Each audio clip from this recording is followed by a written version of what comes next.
Gloria a Dios. Nos podemos sentar.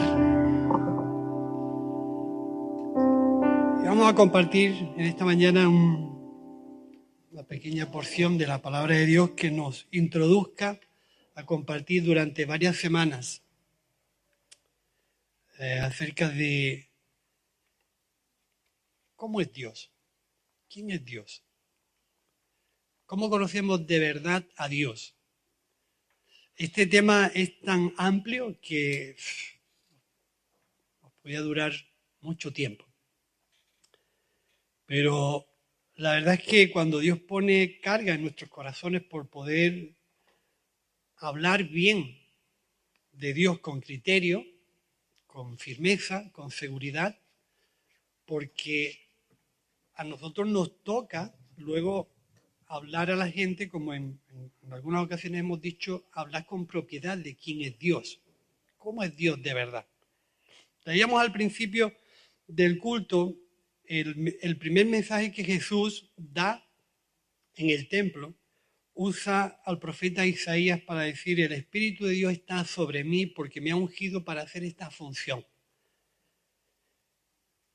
Y entendiendo bien que Dios es un todo, y para no perdernos, podemos usar textos que ya conocemos. Dios es el mismo ayer, hoy y por los siglos. Así que si Jesús tenía esta intención en su corazón y Dios no cambia ni tiene sombra de variación, podemos reflexionar de que Dios pudiera tener en el Antiguo Testamento este mismo pensar o este mismo sentir, ¿no? Digo yo. Para no pensar que hay un Dios con un carácter en el Antiguo Testamento y otro Dios con otro carácter diferente en el Nuevo. Es decir, ¿cómo podemos hacer coincidir el sentir de Dios tanto en una época como en otra? ¿Es verdad Dios único, igual, que no tiene sombra de variación y que no cambia? ¿Es Dios como pensamos que es? Yo os quiero hacer pensar, y cuando cortemos la emisión, si queréis y tenéis tiempo, podemos interactuar y cambiar y darle un poquito una dinámica diferente al culto. Pero pienso, me viene a la memoria un chiste, bueno, no un chiste, una anécdota que contaba el hermano Campos de Colombia. Yo sé que algunos ya la conocéis. Dice que él asistió a un entierro. Él asistió a un entierro y estaba la viuda y los dos huérfanos a la vera de la viuda, y estaba el sacerdote comentando hechos acerca del muerto y lo estaba poniendo por las nubes, que si había sido un buen padre, que si había entregado todo su dinero a poder sostener a la familia, que había cuidado a la mujer, que había sido muy disciplinado con los hijos, que había estado siempre haciendo una vida familiar. En fin, el muerto subía de valor en el funeral, increíble, ¿no? Y los hijos miraban a la madre y la madre miraba a los hijos, sorprendidos, ¿no?, de que el cura hablara también del muerto. La madre mira a los hijos y le dicen los hijos: mamá, ¿por qué nos miras con esa cara? Y la madre dice: yo creo que nos hemos equivocado de funeral. A veces la gente puede tener una imagen de nosotros que a lo mejor no corresponde con la realidad. Puede que a nosotros nos ocurra algo parecido a nosotros, a los no creyentes, a los que no se acercan nunca a haber leído la Biblia o haber tenido un tiempo de oración con Dios, o a la gente que nunca ha escuchado de Dios. Etiquetamos la idea de Dios, tenemos un concepto de Dios, tenemos una idea de lo que puede ser Dios, pero en realidad, en el fondo, Dios puede ser de otra forma diferente, porque nosotros abarcamos un ámbito muy pequeño de lo que pudiera ser Dios. Y mi concepto siempre es muy limitado de lo que es Dios, ¿no? Así que la idea de esta introducción es que nosotros podamos darnos la libertad de reflexionar y de pensar quién es para nosotros Dios, pero también que tengamos la capacidad de reflexión que lo que yo entiendo de Dios puede ser muy limitado. Dios puede ser más amplio y más grande que lo que yo pienso, ¿no? Y que a veces la Biblia, cuando la leemos, puede tener una interpretación muy personal, pero puede que Dios sea todavía mucho más de lo que yo entiendo que dice la Biblia que Dios es, ¿no? ¿Sí o no? Yo quiero que pensemos y podamos llegar a ciertas conclusiones para que luego, cuando nos toque la responsabilidad de hablar de verdad del corazón de Dios, tengamos un criterio firme y seguro que estamos hablando de Dios con propiedad. ¿Es Dios bueno? ¿Es Dios malo? ¿Es Dios justo? ¿Es Dios injusto? ¿Se parece Dios a nosotros, a mí? ¿Se parece Dios a ti? Si Dios nos dio su imagen y semejanza, ¿se parece a ti o se parece a mí? Cuando Dios nos da su imagen y semejanza, está dando una imagen interna o una imagen externa. Si es externa, ¿a quién se parece? ¿Quién de nosotros representa la imagen de Dios? Por eso es importante que todo este tipo de historias nosotros podamos tenerlas claras, porque a veces lo tenemos complejo. Y entonces hay tres partes importantes que podemos destacar. Una, la imagen de Dios en el Antiguo Testamento. La imagen de Dios en el Nuevo Testamento. ¿Y qué similitudes hay entre una y otra? ¿Es igual Dios? ¿Es diferente? ¿Podemos concretar que Dios tiene el mismo sentir en un lado que en otro? ¿O es a veces nuestra manera de pensar de Dios o nuestra experiencia o nuestras circunstancias las que nos hacen pensar que Dios es de una forma o es de otra? Si nosotros tenemos experiencias y la historia es clara en eso, mucha gente ha dejado de creer en Dios porque otros muchos han dado un mal ejemplo de lo que Dios pudiera hacer. Y de eso está la historia llena de errores y de fallos, donde la gente ha llegado a terminar pensando: yo creo en Dios a mi manera. Yo tengo mi propia idea de Dios. Y eso es válido, pero es muy limitado. Dios es mucho más amplio que lo que cualquiera de nosotros podamos pensar. En el Antiguo Testamento, Dios tiene algunos encuentros personales con personas y en principio la cuestión empezó bien, porque Dios tuvo una conversación con Adán y le organiza un plan de convivencia en el Edén. Solamente que el hombre y la mujer, por lo que sea, no desoyen a Dios y deciden tener su propio caminar, ¿no? Y en alguna forma Dios busca a Adán y le pregunta dónde está y por qué se esconde. Parece que había una relación cercana, ¿no? Y Dios también habla de una manera cercana a Moisés en el monte Sinaí y habla cara a cara con él. Parece que Dios tenía la intención de ser un Dios cercano. Pero la imagen que coge la gente que vivió esas etapas y esas circunstancias es una imagen de Dios que no se corresponde con el corazón de Dios. Porque todo lo que conocemos del Antiguo Testamento son manifestaciones gordas y grandes acerca de lo que es el poder de Dios, cosas externas. Dios es capaz de ordenar la creación. Dios es capaz de abrir el mar en dos. Dios es capaz de manifestarse en el monte Sinaí con ruidos, con truenos. Dios es capaz de sostener a todo un pueblo 40 años con el mismo vestido, con el mismo calzado. Dios les da el maná. Dios les da agua, Dios les da codornices, Dios los mantiene.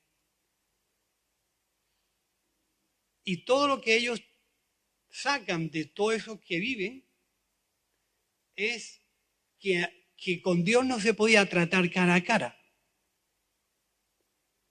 Eso es lo que el pueblo dice a Moisés, ¿no? Trata tú con Dios, no sea que nosotros nos acercamos y muramos.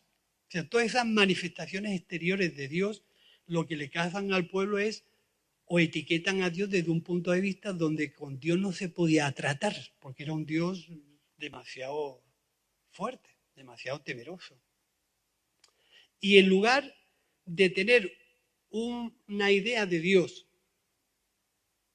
en la realidad de lo que Dios es, tienen una idea de un Dios al cual no se pueden acercar porque es un Dios poderoso, es un Dios grande y que si nos acercamos corremos el peligro de morir.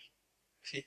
El pueblo recibe una serie de leyes éticas y morales y en lugar de tenerlas como unas normas que le ayuden a ser un pueblo educado, formado y disciplinado, que sea capaz de reflejar la imagen de Dios, toman esas leyes como unas normas de mortandad, porque entendieron que en el momento que dejaran de cumplir ese tipo de historias, ese tipo de leyes y de normas, Dios los iba a castigar y los iba a matar. Y con eso había normas exclusivas acerca del adulterio, de no respetar el sábado, un montón de leyes que tenían sobre sí el incumplimiento de la guillotina. Quien no cumpla esto debe de morir. Entonces, ese concepto de Dios, esa etiqueta que la gente tiene de Dios, esa manera de pensar de Dios, es una manera que impide a la humanidad de tener una cercanía con Dios. Es una imagen oscura de Dios, que no se corresponde con la realidad de Dios. Es decir, fijaros como en la medida que vamos avanzando y vamos comentando historias acerca de lo que ha sido Dios en la antigüedad, nos damos cuenta que la percepción de lo que la gente entiende de Dios es quizás también una propia experiencia de la persona.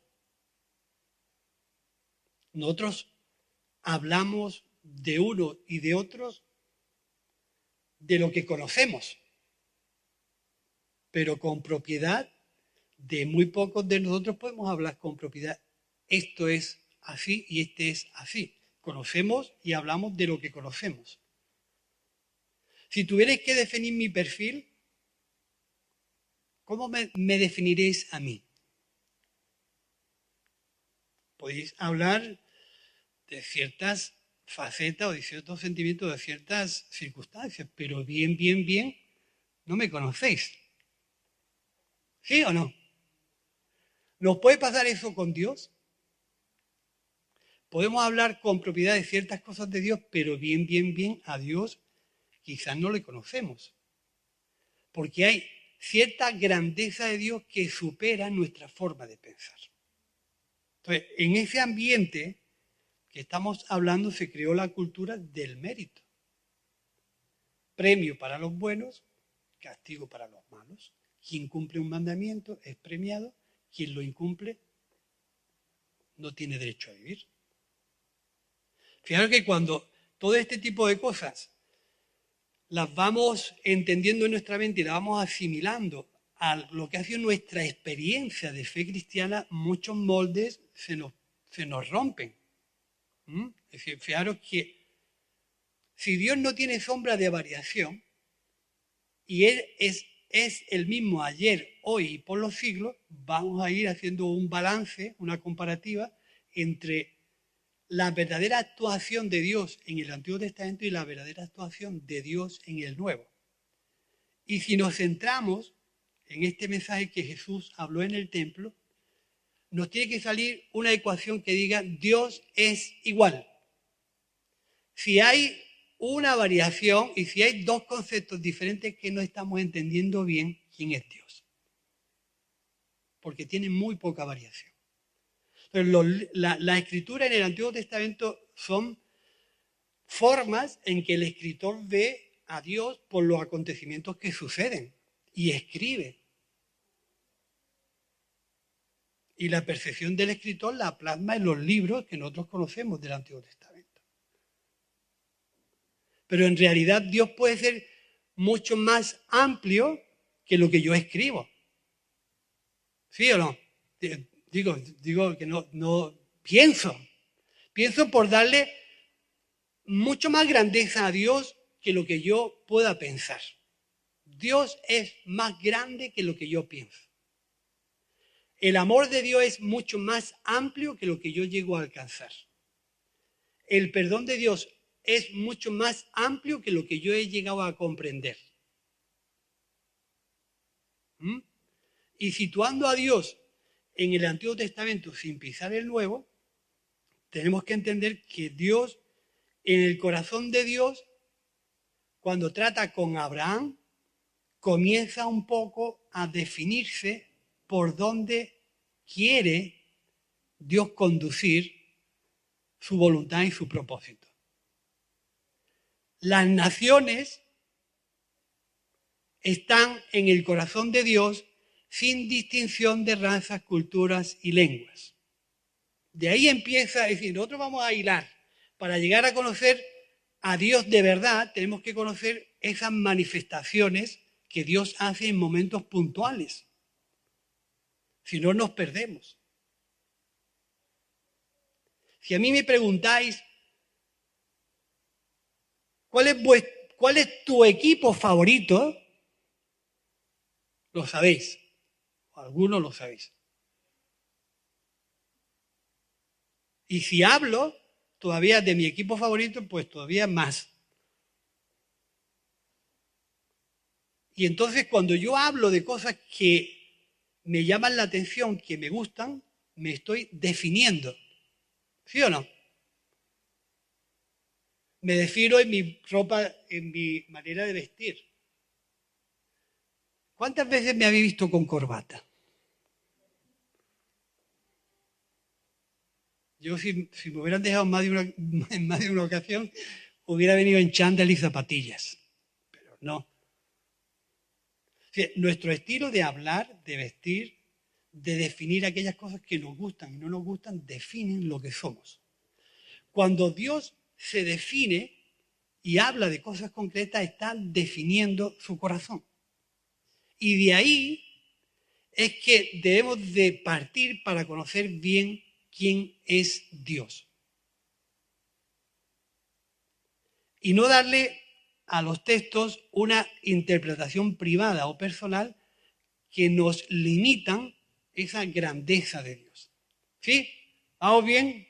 Si os confundo, me preguntáis.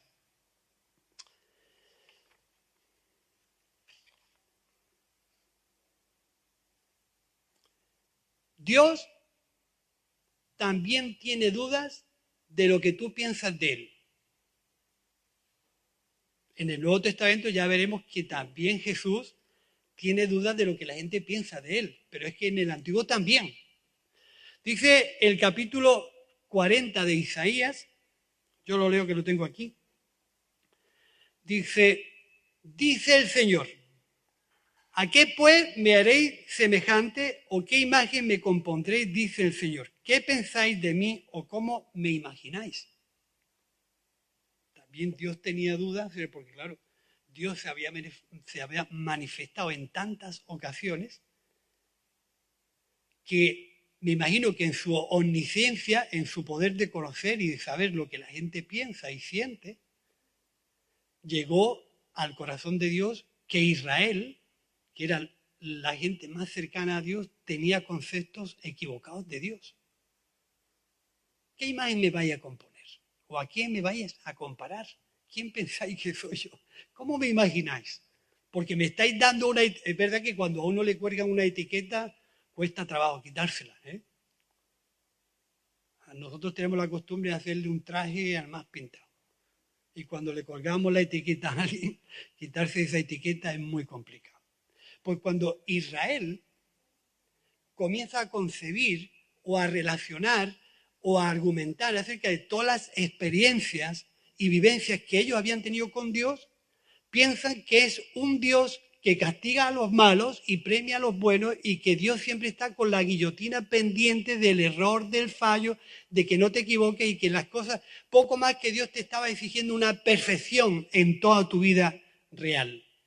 Por eso tenían tanto miedo a Dios, porque el equívoco le podía costar la vida.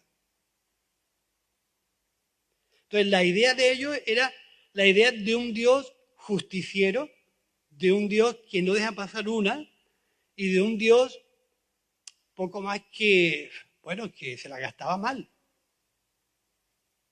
Pero en realidad ¿es Dios de esa forma? ¿Tiene Dios esa condición? Por eso es muy importante que el mensaje que Jesús da en el templo podamos llevarlo hacia atrás, en el Antiguo Testamento hacia adelante, y poder cabalgar con Jesús atrás, adelante, hasta conocer de verdad a Dios. Porque en realidad, cuando no conocemos las cosas, no las imaginamos. Y no hay nada peor que una imaginación. O sea, ¿es Dios como los imagina la gente que hace una escultura, una imagen de Dios? ¿Es Dios así? ¿Es Dios parecido a una imagen que tiene ojos, que tiene orejas, que tiene boca, que tiene manos, pero no ven, no palpan, no tocan, no respiran, no responden? ¿Puede ser Dios algo parecido a eso? Pues Dios tiene dudas acerca de lo que la gente pensaba de él. Y utiliza personas como son los profetas para advertir al pueblo acerca de cómo tenían que conducirse. Pero verás, sin querer meter mucha gamba, si queremos profundizar de verdad en buscar de verdad el corazón de Dios,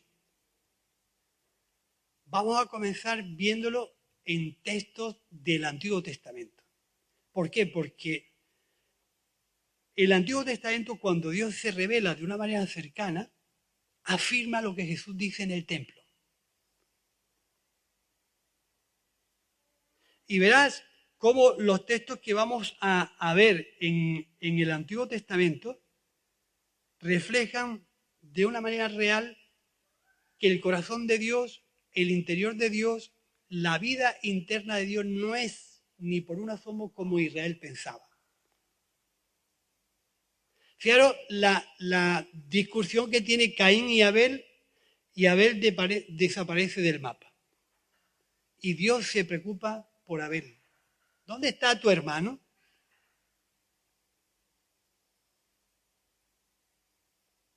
¿Es Dios alguien lejano o es alguien cercano? Dios tiene mucha afinidad con aquello que es suyo. ¿Dónde está tu hermano? Y yo creo que la realidad del verdadero conocimiento de Dios está en el trato que nosotros le damos a nuestro prójimo. No está tanto, como dice, pues nuestros hechos son lo que nos definen. No lo que nosotros decimos que hacemos, sino aquello que nosotros somos. Con Dios es lo mismo. Si tú relacionas a Dios con unos hechos, tienes un concepto que Dios es malo, o que Dios es justiciero, que Dios es vengativo, que Dios no perdona una. Sin embargo, hay un montón de textos que hablan acerca de que Dios no guarda el enojo para siempre y que Dios no se complace en la injusticia y que la misericordia de Dios es desde ahora y para siempre. Pues esos textos los vamos a ver reflejados en algunos que nos pueden dar una verdadera imagen de lo que Dios es. Mirad,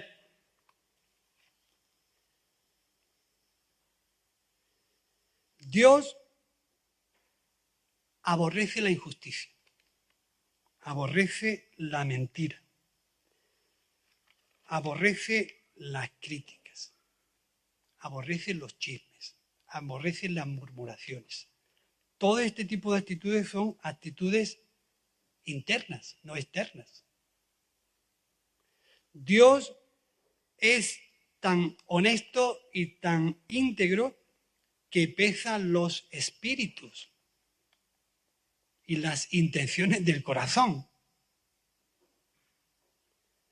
Pero no para vengarse, hacerte la vida imposible o tener un trato de injusticia contigo, sino que nos conoce también que Él quiere levantar nuestras vidas e intentar hacer de nosotros algo diferente. Dice en el libro de las Crónicas, Primera de Crónicas, capítulo 29, del 11 al 14, y para mí este texto fue una base importante para plantearme ciertas cosas. Si todo lo que tengo proviene de Dios, la riqueza y la gloria proceden de Dios. En ti está la grandeza y el poder de todos. Todo es tuyo. Y de lo recibido de tu mano a veces nosotros quedamos, pero proviene de Dios. Hemos aprendido a dar voluntariamente de lo que es tuyo. Encamina el corazón de este pueblo hacia ti. Si todo lo que tenemos proviene de Dios y Dios nos enseña el camino de la generosidad, de la solidaridad, de la comprensión con el que no tiene, está claro que Dios quiere enseñarnos algo desde la antigüedad que hemos conocido nosotros en una época diferente, ¿no? Dice Proverbios 31:9. Quiero terminar con la introducción y ahora darnos un tiempo para hablar. Abre tu boca y defiende la causa del pobre. Hay muchos textos y allí hay un montón pegados en la pared.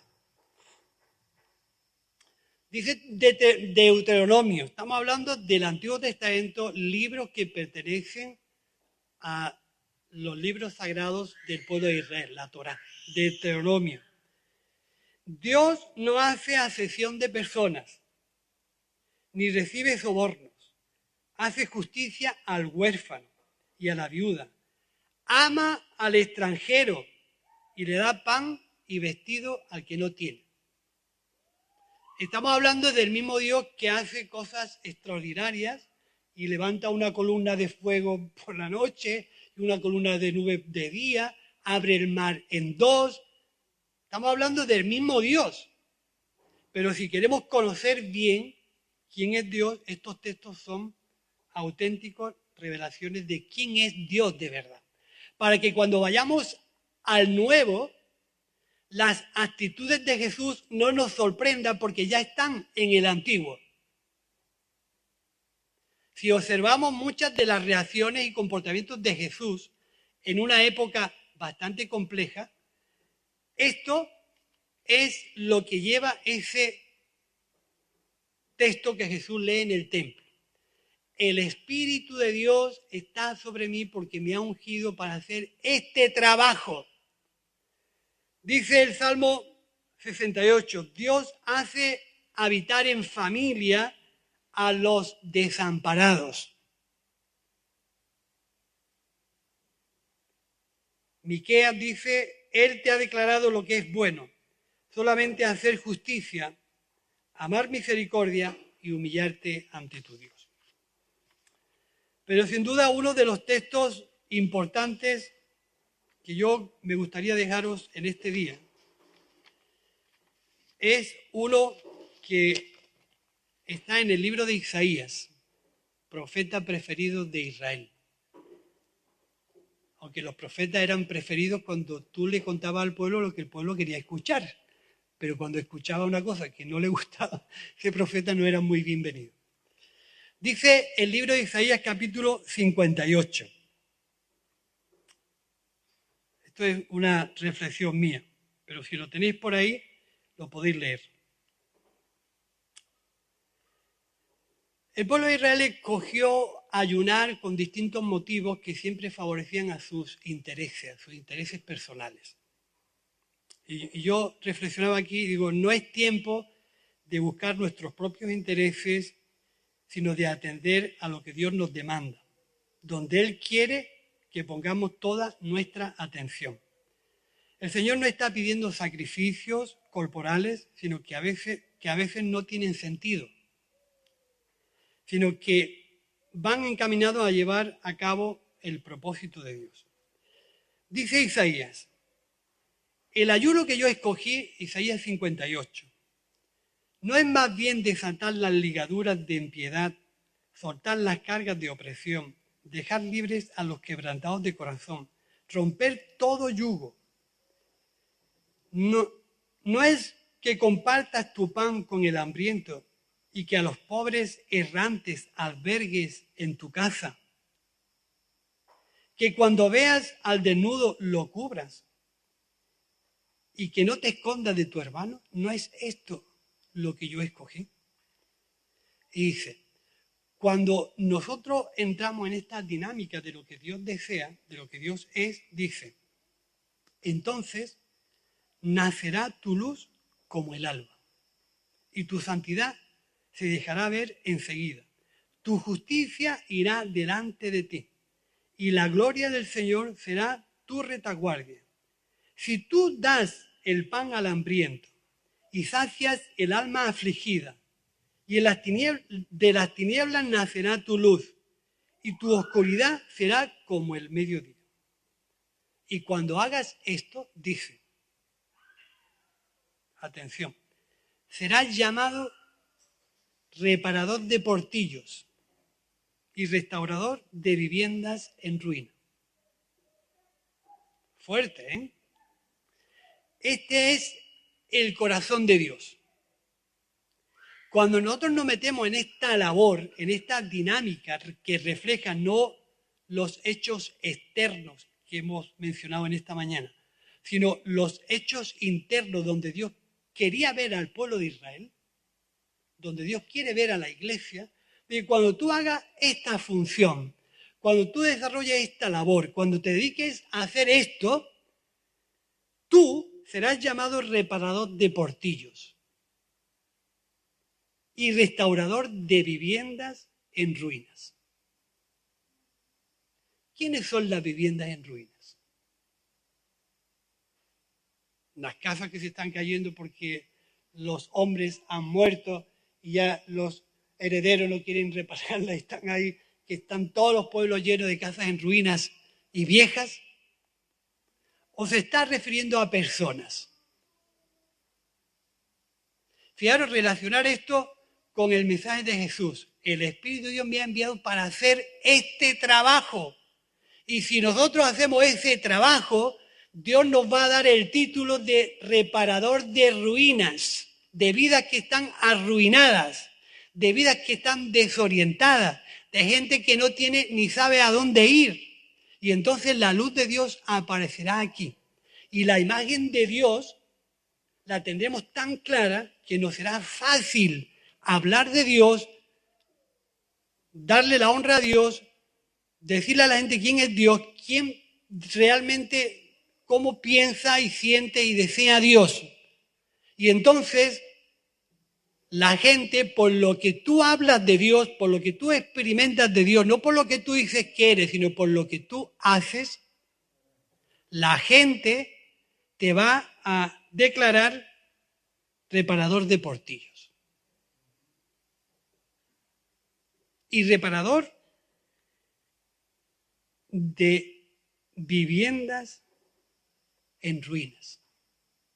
Vivimos, hermanos, en un mundo donde yo no sé si nosotros percibimos dónde está la gente. No sé si lo percibimos. Pero la gente en este tiempo necesita conocer al Dios de la Biblia. Y el Dios de la Biblia, ese Dios que en el Antiguo Testamento tiene una imagen oscura, oscura, una imagen tenebrosa, una imagen poco clara, una imagen poco transparente. Cuando nosotros actuamos conforme a este texto de Isaías, la luz de Dios va a resplandecer en mitad de las tinieblas y la gente va a desear acercarse a Dios. Y yo digo que hay cantidad de vidas que están en ruinas. Y a lo mejor no económicas. Esto lo he hablado mucho con Pierre. Las ruinas de las vidas nunca son o están relacionadas con la economía. Han perdido la esperanza, la ilusión. No se sienten dignos, no se sienten honrados, no se sienten considerados, no se sienten respetados. Esas son vidas en ruinas. Y el Dios del Antiguo Testamento nos envía a poder aclarar, a poder hacer su imagen más transparente, a poder quitar todo lo que la gente piensa de más y no se corresponde con la realidad de lo que Dios es.